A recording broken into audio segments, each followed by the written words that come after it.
Okay, so there was this really fascinating video where Russian pundits are arguing about why Ukrainians don't love them. Now, again, this is from the Russian Media Monitor, so thank you to them, but it's also a Russian TV talk show. It's meant for public consumption in Russia. But I want you to view it a different way. So it's not just that it's for Russian consumption. In the United States, it was well known that Trump would watch, for example, Fox News, and then he would be even miffed if Fox News wasn't carrying his narrative. If they like, he would sometimes comment on or call them out in a rally that, well, Fox News didn't say this or they didn't say that. Like he would do that. So he was watching Fox News. Putin is somewhat similar from what I understand, and I've read this in a couple of different sources.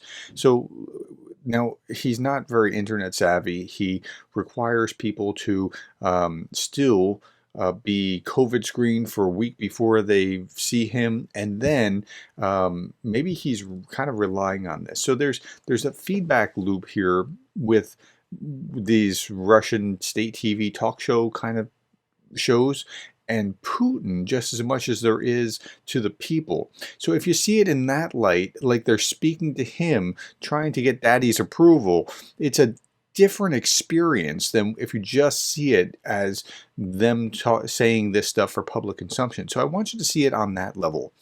And then, so we're going to watch this, and I want you to also pay attention to how the voice that is kind of the voice of sense and common sense and reason, it is kind of drowned out. Just watch that with those things in mind. Okay, here we go. This is the Russian Media Monitor. I will pause and periodically I will read and then comment. It pains me to say this, but I think that 80% in Ukraine hate us with every fiber of their being. Okay, over to Bolgin. We'll spend our second hour discussing how this could have happened. I would call it dehumanization, regression to an animalistic level, but not the animalistic regression of the Russians. It's animalistic regression of Ukrainians. Now, wrap that around your head. But I don't think these people are in the majority. They act like towers in the book The Inhabited Island. This lady says, you're wrong. These towers are transmitting signals and infecting others. These towers should be turned off. And people placed under a normal info influence. Did you hear that? So the problem is that these people are transmitting or retransmitting these wrong signals because they're under the wrong information. They're not under our information, and they need to be turned off, which is an ominous way of saying kill them. Most people are in a state of apathy and depression. They've had enough of war. This hate is being transmitted and it resonates with them. Well, no, I don't think that he's reading the Ukrainians right. They're not apathetic. Yes, they hate the war, but they're not apathetic about it. They absolutely hate the aggressors that are coming in and killing them on their land. This information is constantly being forced upon them. These people are influenced by bombing and air raid alarms in the middle of the night, the lady is saying. So she's getting it. Right? She'll also be shouted down in just a bit. I don't remember asking you to speak. Got it. Thank you. I believe that most people don't share this hatred, and you're wrong. Most people who transmit this hatred are doing it because they belong to this radical ideology. Has nothing to do with the missile that went through their apartment killing their family members. Nothing. It's the radical ideology. Because they belong to this radical ideology or are doing it out of vanity to be trendy as a hype. Okay, Yania, I wanted to add that people are being influenced by military actions, constantly wondering whether they'll make it through another day or night. Yes, they don't love you. The principle of collective accountability applies. You keep telling fairy tales that someone provoked you. You're raising killers and you like that. That's the real problem. Notice how they shout her down. The voices of reason get shouted down. They're straw men to be set up and knocked down. That's the way that the show tends to do this. 80% of the population feels this way. It's a barometer. Yana, I understood you the first time. I'm not arguing with that. Yusu was the first to say that 80% feel the way you're explaining, but the question is what to do about it. The simple solution is destroying the said towers. Did you hear that? Simple solution is destroying the 80% who don't like that the Russians are doing what they're doing. Again, because they're corrupted by this ideology, so they must be destroyed. And those operating in those so-called towers, this number 80% came up several times. Maxim was the first to bring it up, and it is palpable. This is not just some sociology. Yana also confirms this. 80% of the current Ukrainian population has absorbed all this to such a degree that they feel nothing but hatred towards Russia. Again, they're getting about a figure right. They're probably a little low. It's where it used to be something like 80% that was pro-Russia only 20 years ago, before the 2014 invasion. Most of Ukraine had friendly feelings toward Russia. This huge number has to be physically eliminated, they're going to go on and say, and a desire to physically eliminate them. That's why Vanya is at a loss, because this includes Russian-speaking people, and many of them are Russian. Now, it was okay to kill the Ukrainians, but it's not okay. Maybe it's a moral quandary. If they speak Russian, what are we going to do about them? Let's not bring this to a level of saying and defending Russian speakers. We need to defend Russian identity in Ukraine. Yeah, because that's what's important. It's Russian identity that's the issue, not that you're killing innocents. We need to preserve a Russian self-identification. How are you planning to defend or preserve it when 80% of the population hates you? Currently, there's only one way of doing that. To liquidate it as soon as possible. Kill them. Genocide. That's what they're saying of anybody who hates Russia or Russian identity.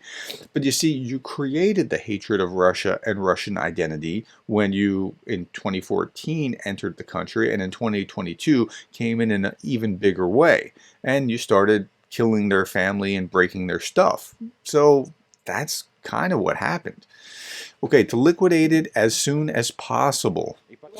To conclude the operation as soon as possible. Perhaps it should be done sooner, but there's no point arguing that now. Colleagues, the only possible situation for the Russian language to remain and for us to defend the Russian people is physically taking the territory under control. Broadcasting our own propaganda there. Notice how these things are tied together. They need to take over the place, and they need to have the information war. Notice how much they are Rusplaining in what's going on. They're only seeing things through this Russian lens of what's good for Russia and Russian speakers. They're not thinking about fairness or dignity of other human beings at all. Broadcasting our own propaganda there and educating the young. What we need is a repeat of what happened 20 years ago in Chechnya. Whoa, did you catch that? A repeat of what happened 20 years ago in Chechnya. Go in, devastate them, bring them under your thumb, is what he's saying. These people who are fighting against us now should be fighting for us in the future. This is the only way. For now, this is just wishful thinking. And you notice how it's us and them, how much they other the Ukrainians. They're not really other people with hopes and dreams and aspirations of their own. They're our pawns to be moving around in our way, to be working for us. And since they're working against us, they need to go. For now, this is just wishful thinking.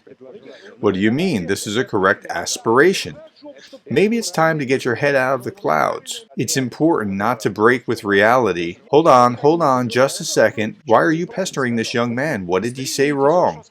Did he say that the whole world will speak Russian? Did he say that everyone will support us? He didn't say that. He correctly identified the goal. It will be hard, it will take a long time, but this is the main goal we should achieve. Otherwise, what's happening now is pointless.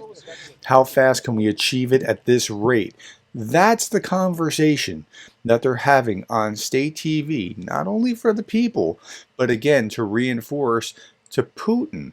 Now, I don't think that they're just trying to, when they're talking to Putin, they're trying to say, Putin, you should do this, but they're speaking to Putin what he wants to hear in the same way that I think that Prigozhin is saying what he's saying because he knows that this is what Putin wants to hear and is okay with hearing, and he's on the same page and he's not getting thrown out of a hotel balcony somewhere because he's that in sync with what Putin is after and wants.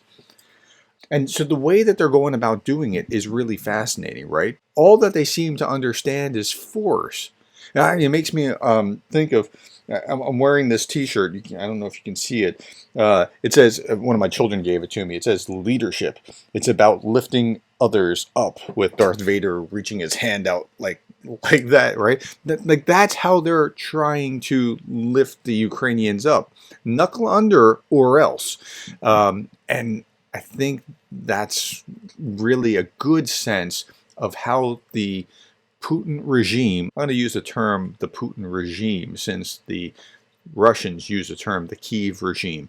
That's how the Putin regime thinks about how they should handle what's going on in Ukraine. And if you understand that, you can see how they're going to act and interact with Ukraine in the future.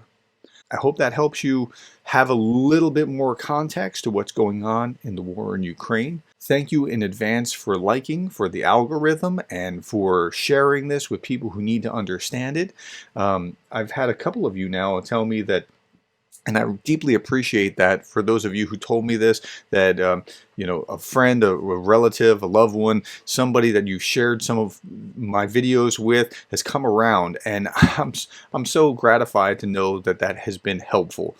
Thank you for the likes, the shares, the subscribes, the coffees. Thank you more than anything for being the kind of person that cares about Ukraine. Ukrainians are people too. They're not just Russian pawns to serve the interests of Russia. And understanding that's important. And understanding that the Russians don't understand that is critically important to having a good sense of what's going to happen next. Thank you for your time.